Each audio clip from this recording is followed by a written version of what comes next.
So Force was making losses, and the government said, okay, time to privatize. So they said, now Force is going to be taken over by Shabas. Alright, so it's going to be taken over by Shabas. We have the signing agreement between Shabas, Santiago, and the government of Malaysia and the government of Klang. But nothing of this nature took place. But the next morning, there was a hurried press release. Of course, reporters came, and this agreement was being signed. December 14, 2004. December 14, 2004. So nobody actually saw what was being signed, what the government of Malaysia was actually doing. Nobody knew that. Absolutely nobody knew that. But at that meeting, Lim Keng Yek said that there will be an increase of 15% in tariff the first year. But later, when the reporters asked, did you actually say there was a 15% increase in tariff? He said, no, I never said anything like that. But my friends in the media actually sent me a note with him saying that there will be an increase of 15%. But coming from Keng Yek, we have to pray for him. Now, remember I said earlier, one of the reasons to privatize is because the government has no money, right?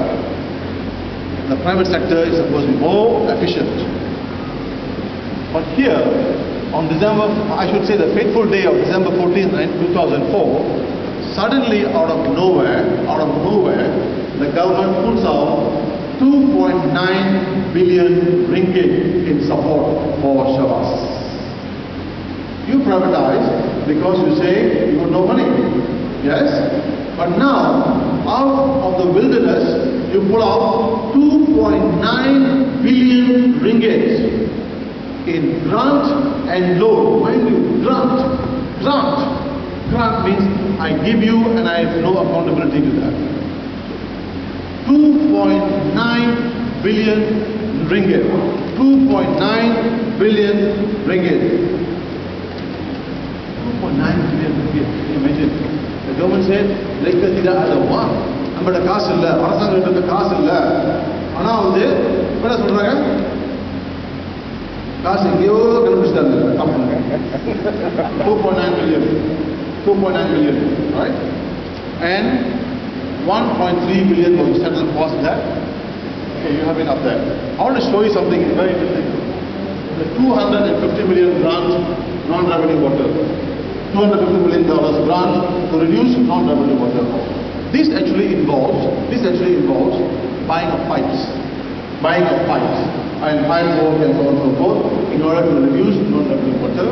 And sometimes they use geographical information systems in order to find out where the leakage is taking place.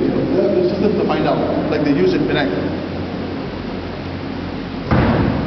The first mistake here was, which Shabas bought these pipes from the Indonesian supplier.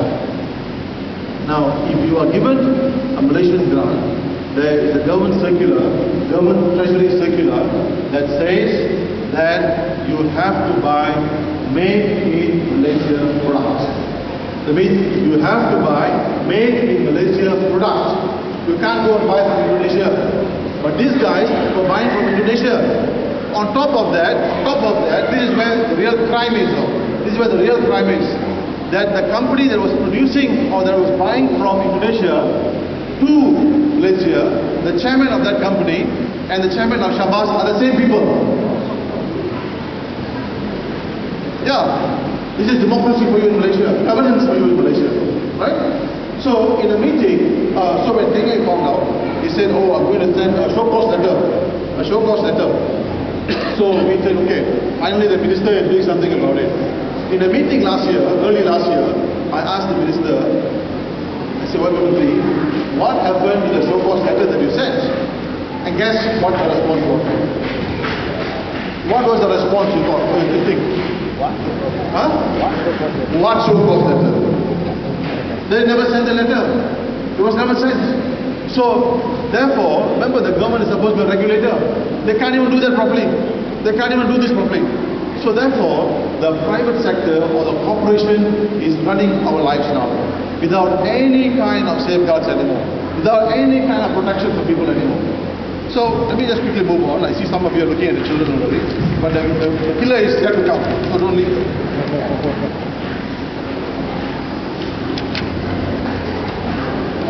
Okay. Now,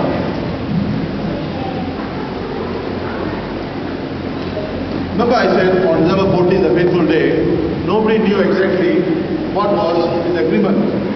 What was the agreement was, in the first year, that means 2005, end of 2005, 2006, 31st, Shahbaz will get a 15% increase in tariff. That was the agreement. That was the agreement. There was something else that we didn't know. But what that was also the agreement was, if the government of Malaysia does not announce the increase in tariff by the stipulated date, for example, 31st December 2005, there is a penalty involved. There's a penalty involved. And my friends, a 15% increase in tariffs will give Shahbaz 100 million ringgit increase in pre-tax profits. 100 million. But because the wonderful government that you and I voted for some of you and some of us, because they delayed the announcement, they paid a penalty. The Malaysian government paid a penalty of 125 million ringgit to Shahbaz for nothing.